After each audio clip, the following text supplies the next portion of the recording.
To support this podcast, go to positivesarcasm.com/donate. Any amount is appreciated. Once again, positivesarcasm.com/donate.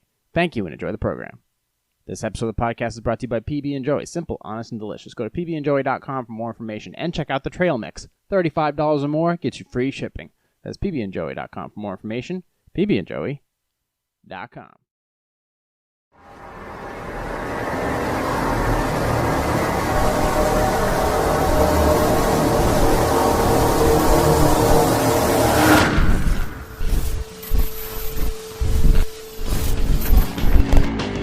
Jay here, PositiveSarcasm.com, recorded here at the Spare Parts Studios. Happy Sunday, everybody. It is hot as holy hell out there. You can find me on Instagram at @positive_sarcasm. You can find me on TikTok till it gets banned at @positivesarcasm. You can also find me on my Facebook page, facebook.com/POSSarcasm, or if you just want to be my friend, you can go to facebook.com/positivesarcasm, or you can just email me directly at positivesarcasm at outlook.com. Let's see. Happy Sunday leftovers, everybody. I have a couple things on the docket here as far as purchasing extra camera equipment. Q&A, which I never got to. Personal Q&A that actually just came. It just came from Facebook that I'm going to read first. And if I get to all the other stuff, I will go ahead and get to that. There's that. So you can find me on all social media. Also go and definitely check out my YouTube channel. I got two of them, Positive Sarcasm Podcast for clips. But my original channel, Positive Sarcasm, go ahead and like, subscribe, share to that one, and donate. Positive Sarcasm, let's see, positivesarcasm.com/donate. I just dropped I literally built this one from scratch. I was waiting for the all clear to post it. I had to make almost no alterations to my original product to begin with. I literally had to change like one or two. Well, there was one or two. This was a bitch. When you're designing audio, when you're taking commercial audio and you're editing it for a clip or a video that you're doing online for YouTube, there's three conclusions. One, it doesn't get flagged. Two, it gets flagged and takes away your monetization, which really doesn't matter if you're not really in it for the money, you're just in it to make the video. And then three, it gets blocked. Okay. Block doesn't help anybody. It doesn't get your video seen, and that doesn't work for anybody. Doesn't at all. The general rule is any piece of commercial video, like for example, if you're going to use Journey's Don't Stop Believing, the original format. Actually, yes, let's go with that. Journey's Don't Stop Believing in its original entirety for 15 seconds or more. The YouTube algorithm will pick it up. The YouTube algorithm will identify the publisher of it and then take monetization away from you and give it to whomever the owner of that song is. However, you still get to show the video, your original video in its entirety.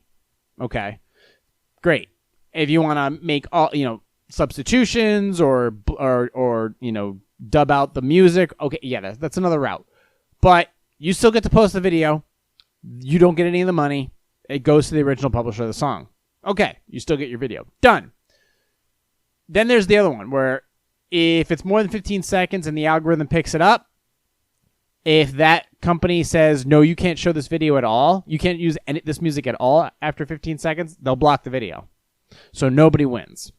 Then there are ones such as Aha's Take On Me, or anything from James Taylor, or any of the new artists out there, such as like Kanye West or The Weeknd.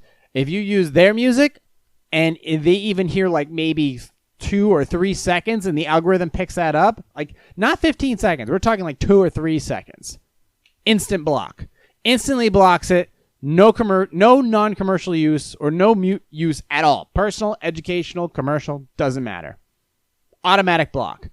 So this is when you're sound engineering, you have to be very careful. And at this point, I'm not really sound editing. It's more like engineering. I'm taking songs that I used, such as I've used remixes of certain songs, which is great. Like if you like certain 80 songs or certain 70 songs or certain 90 songs, there's a lot of remixes out there that have already been pre-engineered so that they can be used on Instagram, on Facebook, on TikTok, on Snapchat, on YouTube, without getting picked up by YouTube's algorithm.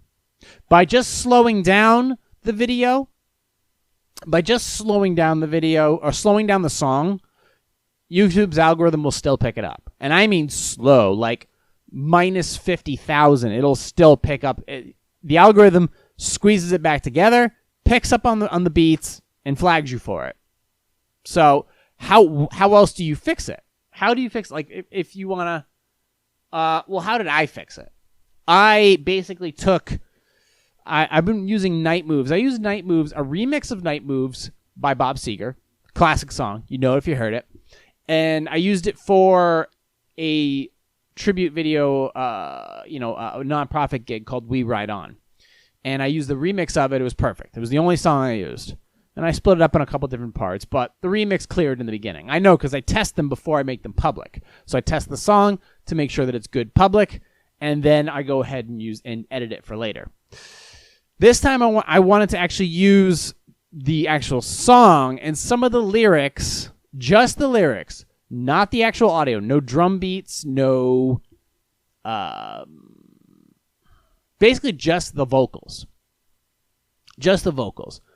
So, and for certain songs, if you take all the instruments out and you just leave the vocals, like for example, Don McLean's American Pie, just the vocals, slowed down, I'd say about 70%. So if you slow down Don McLean's American Pie and take out all the instruments and just leave the vocals, it's haunting. It's absolutely haunting. So these are the things that go through my head. It's like, oh, that's a really good idea. But then you have to be like, okay, now the way it sounds now does it do what you want it to do for the video that you're creating, or what have you? And Don McLean's became too heavy because it was a tribute video about one person in particular who died in a massive motorcycle accident up in northern New Hampshire, and it didn't fit. However, continuing to use Night Moves by Bob Seger made the most sense because the original video I made, which was in part a tribute video, also I figured it would be a continuation of that. And I literally was given almost no data. I was given some, and I think I've already talked about this a little bit in depth, but not in depth, but I just what do you call it, sprinkled upon it. I was given no data. And the data I was given, the pictures I was given, so I used a couple of them. But all the original data that I originally shot, I already had on my server. So I used whatever I had there, which was maybe one little clip. And then I was given some video. But the problem is, two things if you're just shooting video with your phone. Number one, don't use Facebook Live. Number two, fuck portrait. Stop with the portrait. That means you're just holding your phone like this, and you're holding it vertically. There are uses for that, but if you're just going to be doing like a Facebook Live, portrait's fucking useless. Stop using portrait. Go with landscape. Landscape, you just get a wider view. And Facebook Live, if you're going to be transmitting Facebook Live, you're going to be sacrificing a significant amount of quality in your video. Because generally a lot of people, they shoot Facebook Lives, the video that you're getting, or remember, you're streaming. You're streaming and your phone signal sometimes goes dead, or you're in a dead zone, and that's it. You lose quality. So unless your phone is also recording at the same time that you're Facebook Living, okay. Otherwise, don't do it. Just record and then upload later. That's the best way to do it. I found that my pre-recorded episodes of the podcast are far cleaner.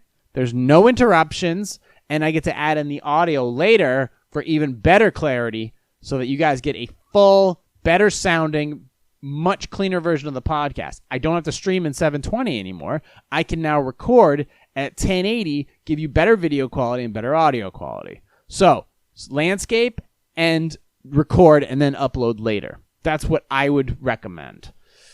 So, I figured by engineering or pulling apart Bob Seger's Night Moves, for the most part, just the lyrics, I found that it would add some more depth to the tribute video that I basically made about a puppy being adopted for comfort dog or emotional support animal or whatever you want to call it, for a working dog, basically, something to that nature.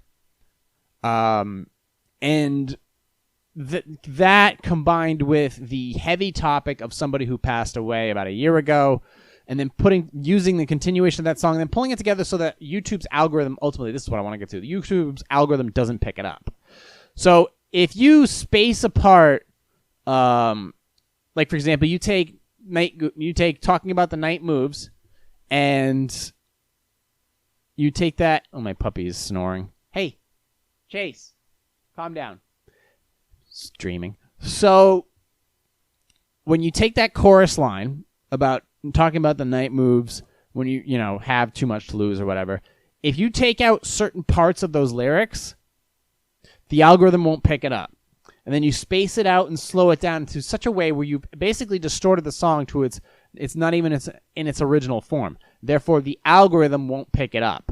Now, that's a bad thing. You're not cheating the system. You're just using parts of a commercial song that have already been mixed and edited and remixed and what have you to your advantage.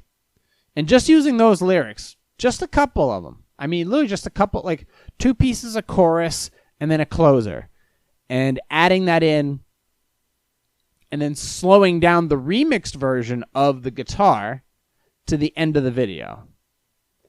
And then extending the end of it to like have a nice harmonic background. Just kind of you are taking the remixed version and the original version, using both good parts of that to re-engineer it, stretch it out, slow it down to the most you can without it sounding like complete garbage, and then using it for your video. That was my ultimate obstacle, because I had one little vocal piece in there, and every time I tried to upload it or space it out or slow it down or fade it in and fade it out, algorithm picked it up every goddamn time. Every time. So I had no choice but to eliminate it, re-engineer the song, the whole video, so that part didn't seem just like dead air. So I finally re-engineered it, and as soon as I took that lyric out, the algorithm said, "You're good. You can upload." Perfect. So that 4.5 minutes took a lot of work. But the initial project, once I started it, wasn't that difficult. I told it from a perspective of, hey, somebody reached out in an email with a request for me, and I was looking at it through a third person, and then making the extra trip to drive 2.5 hours north to go see the memorial that was built. And doing that, showing that journey up north, and then viewing the actual thing from side to side, taking pictures of it, seeing other people viewing the memorial at the same time, and then getting some aerial shots as well, really rounded out the video that has a decent viewing right now on YouTube that I just dropped Friday. I had to wait a couple extra days because I was waiting for the all clear from one of the riders, but the video is it's done. It's apparently people are receiving it rather well. So go ahead and check that out. It's at Positive Sarcasm on YouTube. In the meantime, I did want to get to this Q&A that came from Facebook. Reminder to Nick Cannon. When you're talking about the Jews, don't. Just shut the fuck up, okay? Thank you. Now, moving on to, let's see, where's this Facebook? This just came in, this request. Now, I do have a thing about when you're starting a new project or you have an idea. If the answer is no right away, then if the answer hits you in the face immediately, like, no, that's not a good idea. No, that's not illegal. Don't do it. No, that's not legal. Don't do it. Okay, that's the one thing. But if it's gray or you're not sure, it's better to ask for forgiveness than for permission. Otherwise, we'd never get anything done. What's the point of taking risk? There's a reason why we do it. So this question came in, and then we'll get some Q&A afterwards. Or not. I'm already 16 minutes in. Sunday leftovers. Maybe I can just do this and get the hell out of here. Ooh, so easy. All right, here we go. Is it legal for us to start a crowdsourcing thing for a really cool idea that we have no intention of following through on, and we will tell people that we will give them their money back after 1 year, and then all the money that we get we put in the bank, We keep the interest and return the money after. So start a crowdsourcing thing for a really cool idea that we have no intention of following through on. Okay, so a front. I would get rid of that part altogether, first of all, for a thing that we have no intention of. All right. Some places will not allow you to crowdsource, just let you know, like maybe Patreon or GoFundMe will not allow you. I don't think they'll allow you to crowdsource for simply taking money and putting it in the bank. You have to have some type of product or service or invention or nonprofit that you're working on. Otherwise, they won't validate the crowdsource. They won't do that. So they have their own policies. But as far as crowdsourcing money so that you can make interest, that's the question.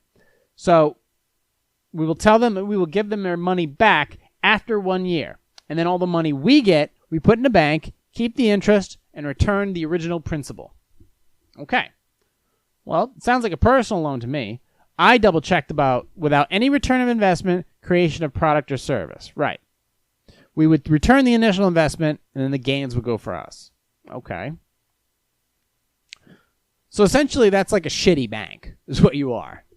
All right. And the risk, whereas every bank or credit union that you go to is FDIC. You're insured up to like $250,000, $300,000 through your credit union or through your regular bank. So just in case the bank fails, the federal government will ensure that $250,000 of the money you have invested will return to you. Simple as that. Well, it says simple as that. With the stock market, that doesn't count. Any losses you occur in the stock market is on your own ass. And then any gains that you make in the stock market are taxable. So legalities aside, I simply stated that you could say you're starting a crowdsourced investment portfolio and you would require all capital for which all funds would be returned. You require capital for which all funds would be returned by said date. It sounds to me like somebody's just asking for a personal loan for which no interest would be paid. No or minimal interest would be paid. And then the principal amount of interest would go towards the borrower. Okay. Well, what's in it for the lender? That's the thing. It sounds to me like a personal loan. It's like, hey, imagine if you want to go to a buddy of yours. I mean, this question is asked. Remember, you've heard the shit that I've talked about on Dig Q&A. So this is a question that was posed to me. So it basically, it's no dumber than it's definitely no dumber than any of the other questions that have been posed. So legalities aside, say I want to borrow $2,000 from a buddy of mine. I want to borrow $2,000 to throw in the bank, buy a car, whatever. I'll give you your money back in 1 year. 1 year later, I give him back his $2,000. All right. It's legal. You can do that. You can borrow money from anybody you want, whether it's a church, a nonprofit, or a charitable fund, or a friend. You can do that. You can borrow money, let me hold on to it, and then give it back. Yeah, you can do that. This is just basically saying, hey, I want to make a little money. Say you want to borrow $2,000 and put it in the stock market. Okay. Well, with the stock market, you could also lose that $2,000. Or lose a portion of that $2,000. But you still got to pay your buddy back that gave you the $2,000. Well, what about if you took a safer route? What if you wanted to do a CD or some type of bond that you would return in a year to your buddy and you would just keep the interest? Well, you're just raising capital so that you can invest in interest. I don't see any illegalities with that. It's just a question of what platform will allow you to crowdsource that amount of cash. Or you can just do what I do and have a donation page. That's it. But if you're going to crowdsource, hey, we want to put money in a Robinhood account. Because, for example, if you're going to put money in a savings account, the APY right now is 0.06. That's the national average. Okay. That was in that. How I reached those statistics was a standard Google test, a standard Google search. So the national average, and generally speaking, most banks do not have. Most banks do not have high return savings accounts for interest. Money markets are pretty much as big as they go. But if you were going to say, hey, I'm going to put this in a Robinhood account, Robinhood right now gives you 0.30, which is not great, but significantly better than 0.06. So 0.30, and say you crowdsource $2,000. You crowdsource $2,000, you give the $2,000 back after 1 year, and then you keep the interest. So let's see if it's a good idea. I mean, you could take that money, put it in the stock market, make a shit ton of money, give back the money, and keep the interest. You could do that. But let's just take a look and let's go grab the old calculator and see what. Okay, so 2,000. Let's see, times 0.30 is $600. That makes sense? 0.30? So, yeah. 0.30. Is that right? I guess. Let's see. 2,000. No, that's not right. $2,000 divided by, let's see, 0.30.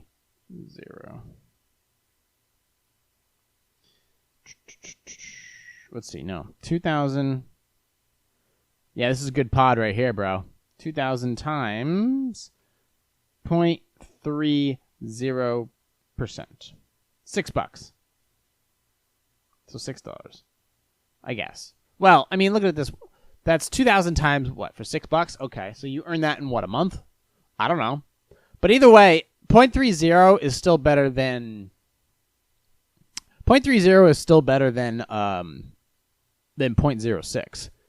Now, here's another thing though. There are index funds. There are index funds that are on the move, always on the move. They're trickling up, they're trickling down. Okay, that's how it is. Now, if the fear index is erratic, then you want to pick a index such as a gold fund or the Dow Jones, technology or whatever, or power shares, just some type of index fund that's always going like this, which is going to offer you a higher return overall than a 0.30 unused cash. So say you do that. If you take the $2,000 that's given to you and you put it in a index for a year and then return it, well, then you can make some significant coin because it's $2,000. That's $2,000. I'm just stating. Now, is that legal? I would say it is. You have to, well, it may be legal, but the crowdsourcing company that you try to pull it through is different. They have their own different rules. Like, say now, the original thing was to state, hey, we were going to say we need crowdsourcing for something we're actually never going to follow through on. Well, that's but even though you're telling the lenders that you're not going to follow through on it, you're just keeping the interest. Well, if you tell the company that you're crowdsourcing through, I mean, you could try it, but if you're deceiving the crowdsourcing fund about it, then if they find out about it, they're going to kick you off and shut down your fund and reimburse everybody, and then you've gained nothing. So I personally would not want to piss off the company that you're crowdsourcing through, the federal government, or the people that you're trying to source from. So I would just go with a standard crowdsourcing, say, hey, we want to put this in some type of index fund. Your money, there always is the assumption of risk. The assumption of risk stating that if 2,000 people donated $1, there is a minute possibility that you could lose that dollar. And if that's the case, they're okay with that. It's right there in writing that there always is that small possibility, but you can give them the information and be like, this is what's going on. This is what we're investing in. Do you want in? Well, do you want to help us?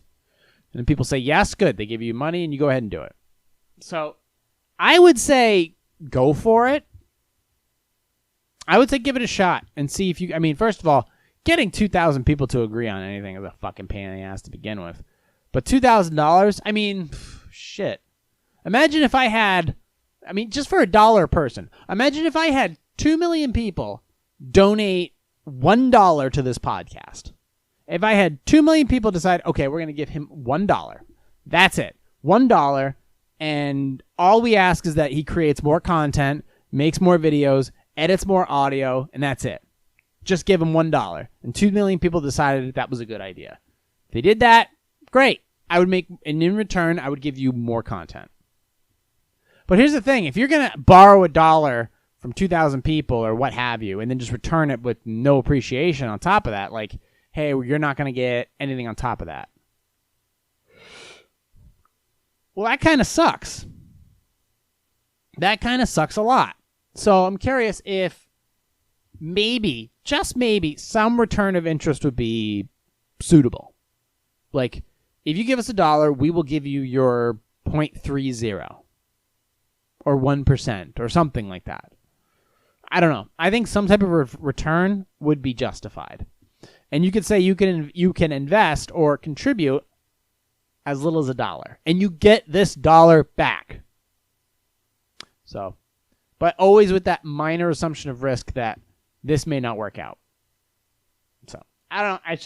It was a question that was posed to me, and I figured I would share it with you guys that this is one of the things that was going on. Also, if you guys are hiding from, shopping malls and not going into stores because of COVID or whatever, and you want to go out into the wilderness and take photos, if you are one of those people that's looking to get into like photography or video stuff, just know that right now consolidation of the market is forcing companies to have massive discounts on pretty much anything. Like, for example, I believe it was Olympus that decided we're not even going to bother with the camera game anymore, and they just got out of the camera game altogether.